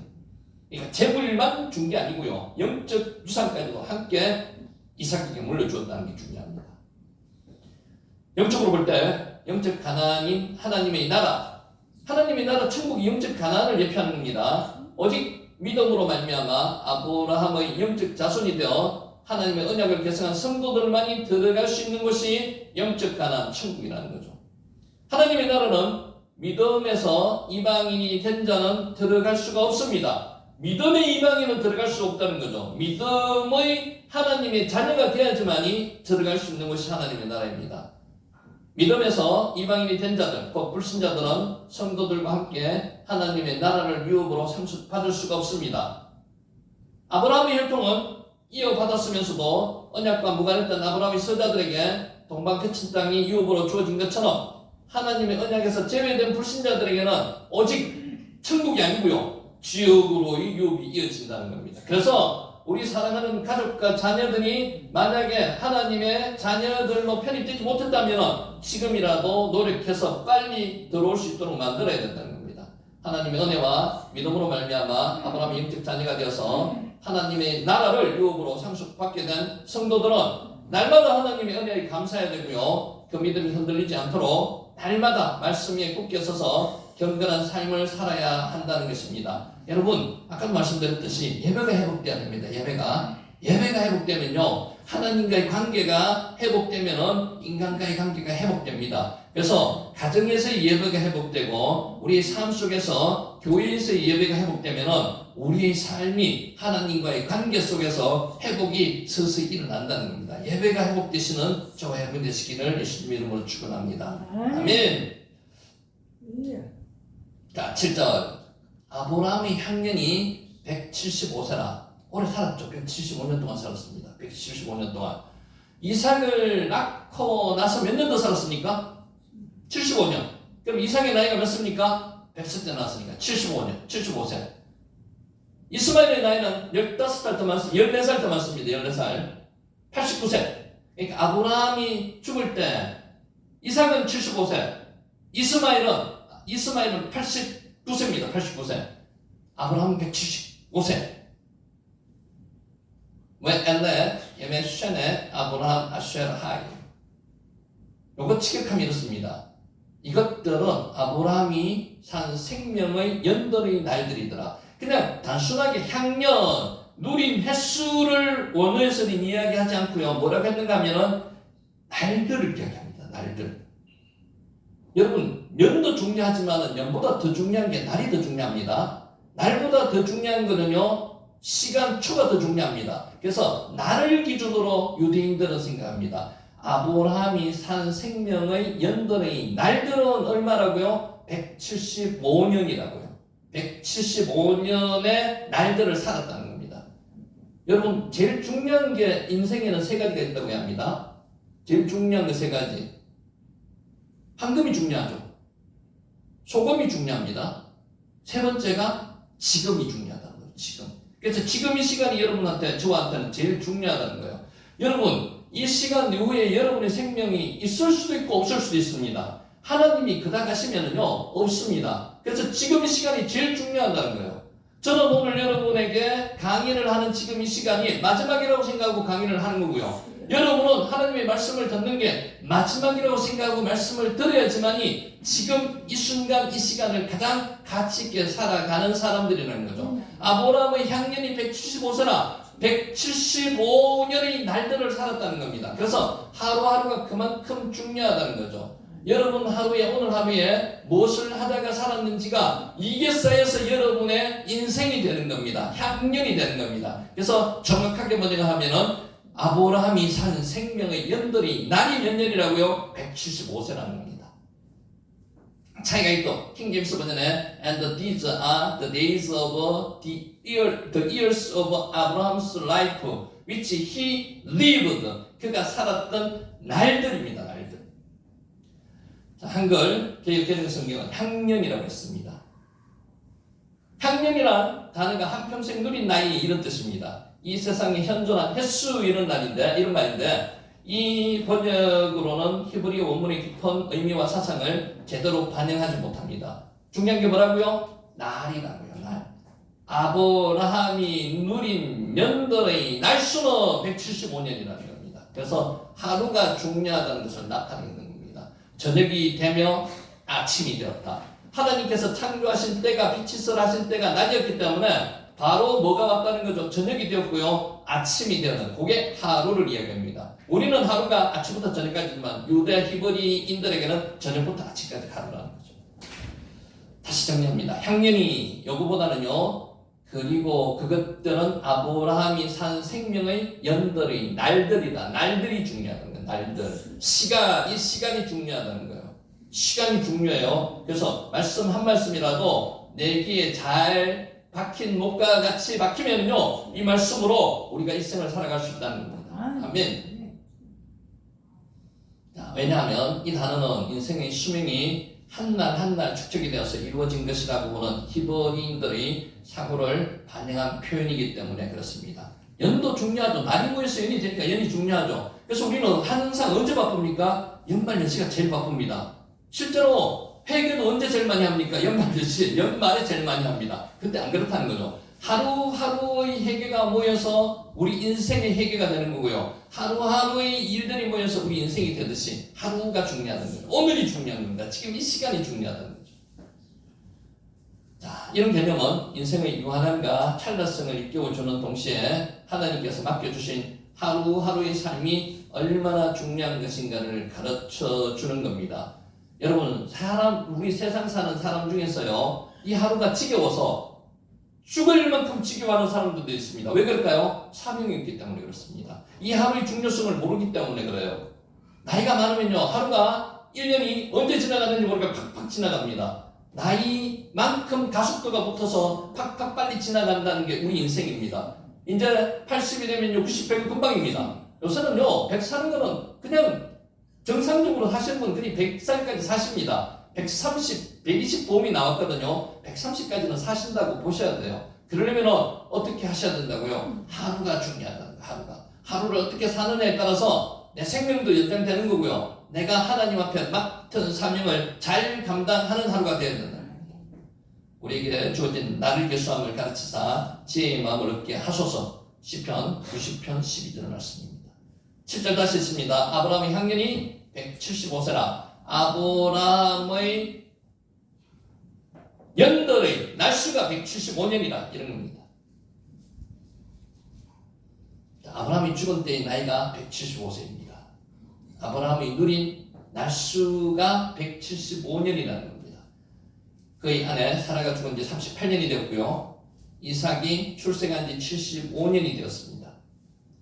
이스마엘은 189세가 되었고요. 13살을 많으니까 14살 많죠. 아브라함은 하나님의 명령을 쫓아서 고향을 떠나 가나안 땅, 약속의 땅 가나안에 이가한 지 100년 만에, 이것도 의미가 있습니다. 충분히 많이 누리면서 살았다는 거죠. 가나안에서 하나님께서 약속하신 가나안에서 100년 동안 살았다. 100이라는 의미 자체가 만수입니다. 굉장히 충만한 숫자를 살았다는, 충만한 세월을 살았다는 겁니다. 결국 영원한 본향 하늘 가나안으로 부름을 받아 하나님 앞으로 가게 되었다는 겁니다. 100년 동안 가나안에 살았습니다. 구태여 100이라는 수가 지니는 절대 완전성을 말하지 않더라도 아브라함은 자신의 생애 전반을 하나님의 부름을 받아 하란에서 과감하게 떠나, 창세기 12장 1절 기억하시죠? 고향과 친척과 아버지의 집을 떠나 내가 내게 지시할 땅으로 가라고 말씀하신 그 명령은 2차 명령이라고 했습니다. 1차 명령은 어디서 있었습니까? 메소포타미아에 있는 갈대우르에서 있었습니다. 갈대우르에서 1차 명령을 받고 아버지 데라의 주도하에서 떠나서 하란까지 왔습니다. 근데 데라가 이름이 정체하다는 이름의 뜻이 있고요. 무슨 이유인지 몰라도 데라가 그곳에서 정체했습니다. 정체하자 아브라함에게 하나님께서 다시 나타나셔서 고향과 친척과 아버지 집을 떠나라고요. 갈대우르에 있을 때는 고향과 친척만 떠나라고 이야기했습니다. 그래서 고향과 친척과 아버지 집을 떠나서 아브라함 나이 75세에 가나안 땅에 도착했고요. 거기서부터 100년을 가나안 땅에서 살았다는 겁니다. 이 땅에서 인생이 끝나는 것과 동시에 저 영원한 하늘 가나안에서의 영원한 복, 지복과 영생하는 인생을 새롭게 시작했다는 겁니다. 여러분, 죽음은 뭡니까? 무트. 히브리어로 죽음이 무트입니다. 죽음은 끝입니까? 죽음은 새로운 시작입니다. 영적으로 새롭게 시작하는 게 죽음입니다. 그래서 죽음은 이 세상에서의 하나님의 나라에서 끝내고 저 세상으로 옮겨가는 게 죽음이라는 거죠. 그래서 죽음은 어떻게 해야 된다고요? 미리 준비하셔야 돼요. 어떻게 준비해야 됩니까? 기도와 말씀으로 준비하시는 게 죽음입니다. 정녕 이것이 하나님으로부터 은혜를 받은 사람의 행복한 지상에서의 인생의 결말이라고 봅니다. 우리 인생은 과연 몇 세에 마감할 것인가? 아는 사람 있습니까? 권사님 몇 세에 마감하실 것 같습니까? 아는 사람 없습니다. 하나님이 오늘이라도 불러가시면 가는 거예요. 그래서 죄를 있는 사람이 누구라고요? 저는 성경에 보면서 죄를 있는 사람이 누가복음 12장에 나오는 부자, 그가 죄를 있는 사람입니다. 풍년이 들었어요. 풍년이 들면 어떻게 해야 됩니까? 이웃과 나눠먹고 모든 것을 풍족하게 누릴 수 있는데 이 양반은 뭘 하는 사람입니까? 창고를 다시 짓는 사람이에요. 그 거둔 그 소출을 그곳에 쌓아두기 위해서. 그리고 나서 그날 밤에 하나님이 불러가시면, 그 영혼을 불러가시면 이 사람은 뭡니까? 바보예요, 바보. 그런 인생을 여러분 사시고 싶습니까? 그렇죠. 여러분 어떤 인생을 사셔야 된다고요? 하나님께 받은 사명을 완수하는 삶을 사시는 게 여러분들의 사명이라는 거죠. 창고를 다시 짓는 게 우리 삶의 사명이 아닙니다. 복음을 전하고요, 기도하고 자식들을 하나님의 말씀으로 잘 양육하도록 만들어 놓는 게 우리의 사명이라는 거죠. 그래서 믿는 자들은 언제 하나님이 불러가십니까? 사명이 다 하는 날 하나님께서 불러가신다고요. 그건 누구도 모릅니다. 하나님만 알고 계시는 거죠. 그래서 우리 인생은 과연 몇 살 때만 하면 될 것인가? 아무도 모릅니다. 근데 어른들 한결같이 말씀하시는 게 있습니다. 본인은 빨리 돌아가시고 싶다고 말씀하시는 분 치고 빨리 돌아가시는 분 하나도 없습니다. 다 오랫도록 살고 싶어 하십니다. 그래서 언제까지 어떻게 살아야 된다? 하나님께서 주신 횟수만큼 날들을 향유하다가 돌아가셔야 되는데 그게 말씀과 기도의 생활이라는 겁니다. 복음의 생활이에요. 자, 정작 중요한 것은 우리가 불신자들처럼 얼마나 오래 살 것인가에 관심을 두는 사람이 되어서는 안 된다는 겁니다. 오래 사는 게 중요한 게 아니고요. 어떻게 하나님께서 주신 사명을 잘 감당하면서 사는지 그게 중요하다는 거죠. 본문이 아브라함처럼 긴 생애를 살던 예수 그리스도처럼 짧은 생애로 인생을 마감하던 간에 진정으로 중요한 것은요. 얼마나 하나님의 뜻을 이 땅에서 이루는 삶이었는가 하는 문제입니다. 그래서 사명 감당하는 거죠. 이 땅에 소망이 있고요. 저 하늘에 소망이 있는 사람은요. 죽음이 두려워하지 않습니다. 그래서 우리가 좀 이따가 볼 건데 스데반 집사는요. 죽음을 두려워하지 않았던 이유가 이 땅에서의 소망만 가지고 있는 게 아니고 저 하늘의 소망을 가지고 있는 사람은 두려워하지 않습니다. 죽음은.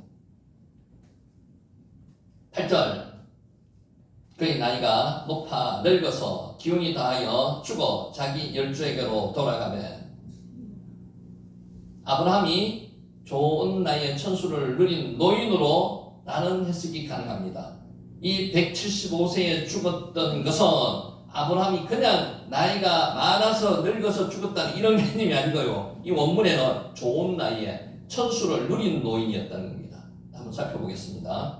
아브라함 in a good age, an old man and full of years. 천수를 누린 full of years 이렇게 영어로 번역을 해놨고요. 사베아라는 단어가 있습니다. 사베아는 뭔가 하면요. 구약 성경에서 총 10번 사용했는데 충족한, 충만한 이런 뜻으로 사용됐습니다. 뭐가요? 사베아가 충만한 삶을 누렸다는 겁니다. 충족한 삶을 누렸다는 겁니다. 여러분 이런 고백이 나중에 돌아가시면서 있을 수 있어야 됩니다. 그렇지 않습니까? 충족한 삶을 누렸다는 겁니다. 하나님께서 베풀어 주신 충만한 삶을 누렸다는 겁니다. 따라서 만족한 삶이라고 예언을 할 수 있습니다. 나는 하나님께서 주신 만족한 삶을 살았다. 이런 고백이 저와 여러분에게 마지막 순간에 있기를 예수님의 이름으로 축원합니다. 아멘. 자, 이를 통해서 볼 때 아브라함은 단순히 오래 살았는 게 아닙니다. 오래 살기만 하고 많은 시간을 허송세월로 보냈는 게 아닙니다. 노아의 마지막을 보면요. 그냥 살았다고 기록이 되어 있습니다. 그렇게 기록되어 안 되어 있는 사람 아브라함을 보세요. 어떤 사베아, 충족한, 충만한, 만족한 삶을 살았다는 겁니다. 만족한 삶이 인간의 만족한 삶이 아니고요. 하나님께서 부어주신 은혜에 만족한 삶을 살았다는 겁니다. 삶에 지치고 찌든 인생이 아니라는 겁니다. 이런 고백이 있으시길 바랍니다. 자, 오늘 여기까지 하고 이제 말씀을 정리하도록 하겠습니다.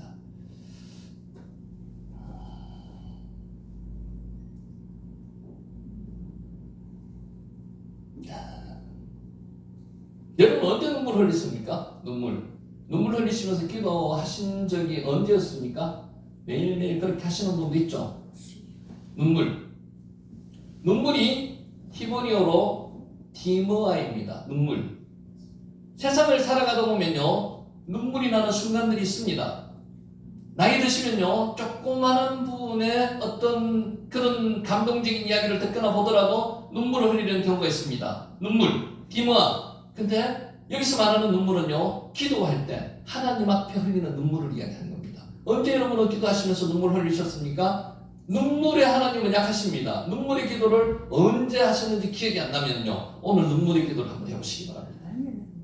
살면서 감당하는 삶의 무게가 때로 매우 무겁습니다.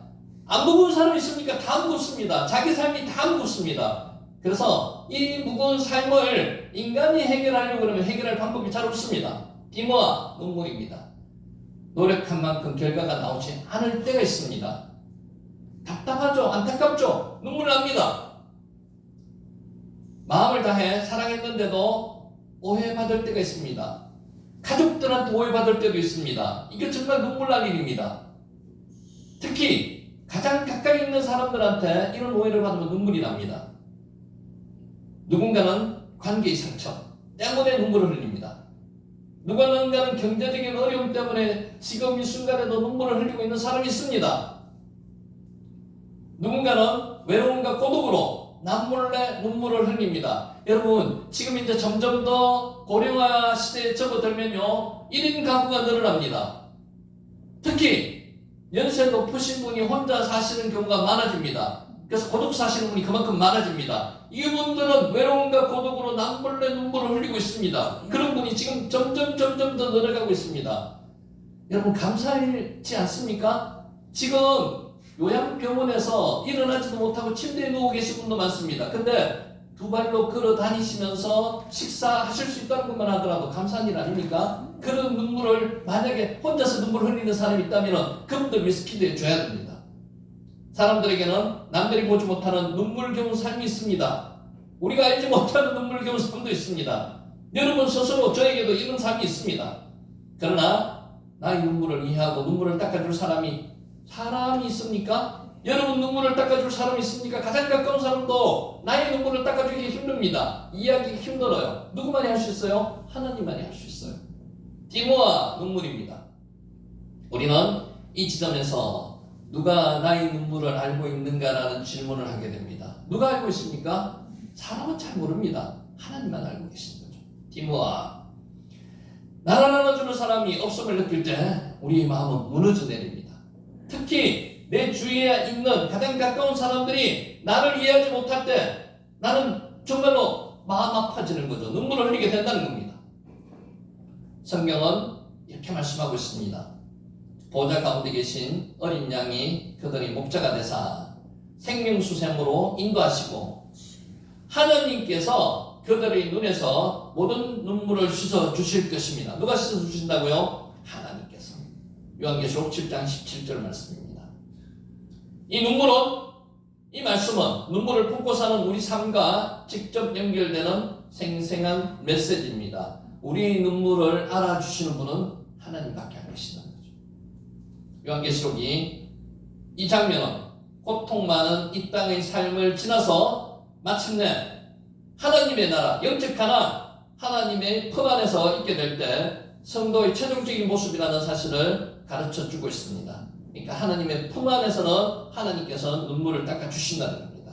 이것은 지금 우리의 고통이 결코 허무하지 않다는 것을 의미합니다. 내가 지금 눈물 나는 삶을 살고 있더라도 이것을 하나님께서는 분명히 보시고 아시고 같이 마음 아파 주시고요, 이 눈물을 닦아 주실 거라는 겁니다. 그럼 성도들은 왜 보좌 앞에서 눈물을 흘리게 되는 것일까요? 성도들은 모두 이 땅에서 쉽지 않은 길을 걸어왔습니다.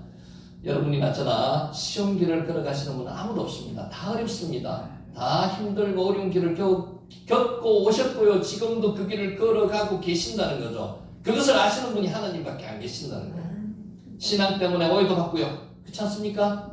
권사님 많이 오해 받으셨죠? 응?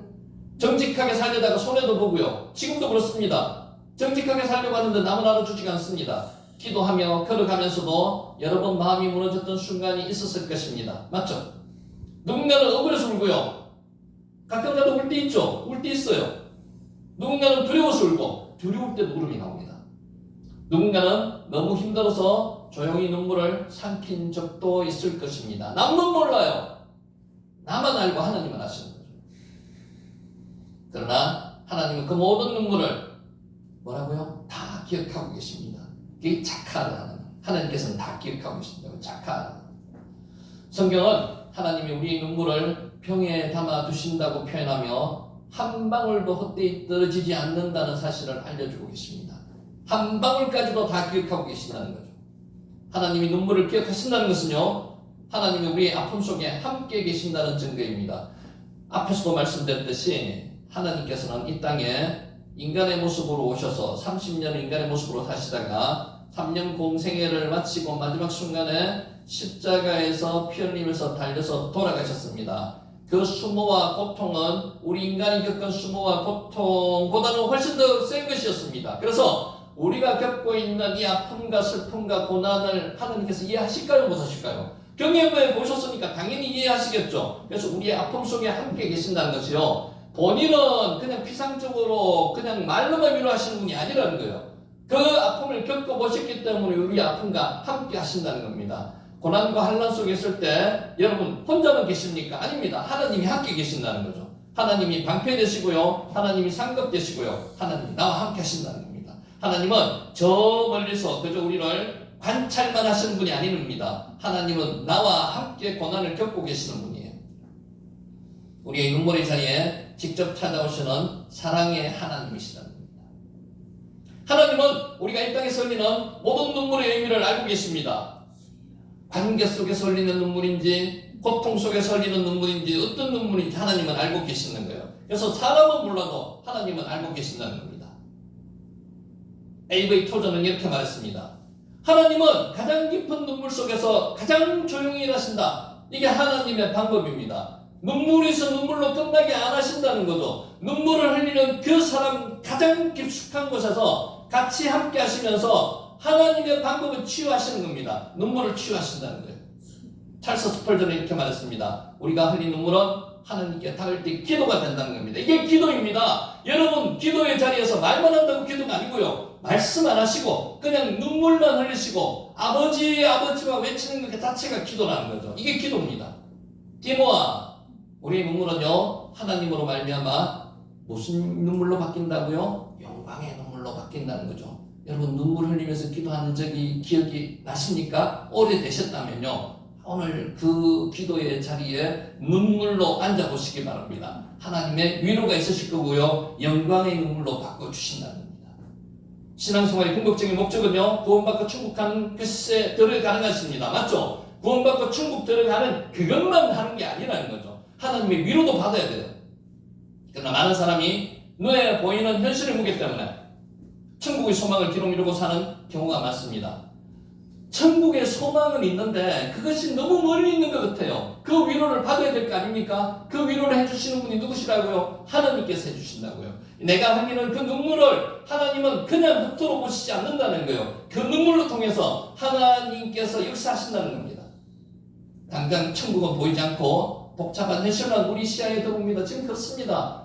복잡한 문제가 너무 많습니다. 이거 정말 해결해 주시지 않으면 저는 어떻게 될지 모릅니다. 눈물로 하나님 앞에 쓰리께서 보세요. 하나님이 그 눈물을 보고 들으시고 하나님 그 눈물을 영광의 눈물로 바꿔주신다는 겁니다.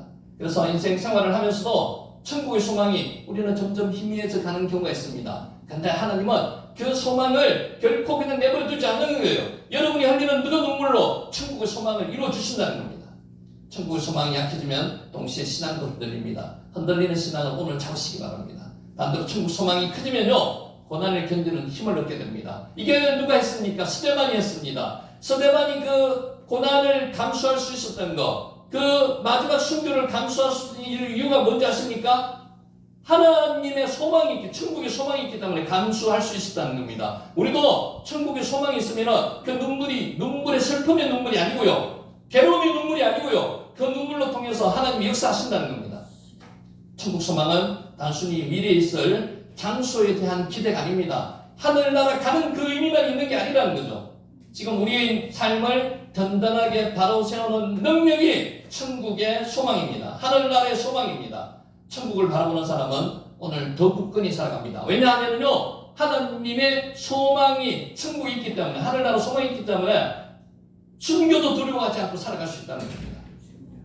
고난 중에도 흔들리지 않습니다. 여러분, 고난 있습니까? 없는 사람 없습니다. 그 고난은 하나님과 나와 하시는 거예요. 하나님만 하시는 거예요.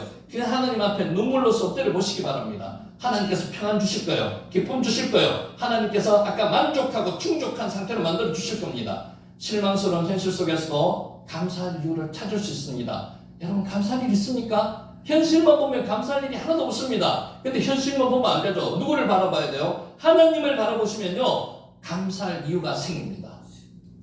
천국의 소망은 현실을 회피하게 만드는 꿈이 아닙니다. 회피하는 게 아니죠. 현실을 버텨낼 수 있는 용기를 우리한테 주시는 게 천국의 소망입니다. 하나님이 마지막에 우리의 눈물을 씻어주신다는 믿음을 가지시면요, 우리의 눈물이 헛되지 않는다는 확신을 가질 수가 있습니다. 여러분이 지금 눈을 흘리는 눈물이 헛되지 않습니다. 그 눈물로 통해서 하나님은 역사하시는 거예요. 그래서 하나님은 어떤 하나님이시라고요? 눈물에 약한 하나님이시라고 말씀하시는 경우가 많습니다.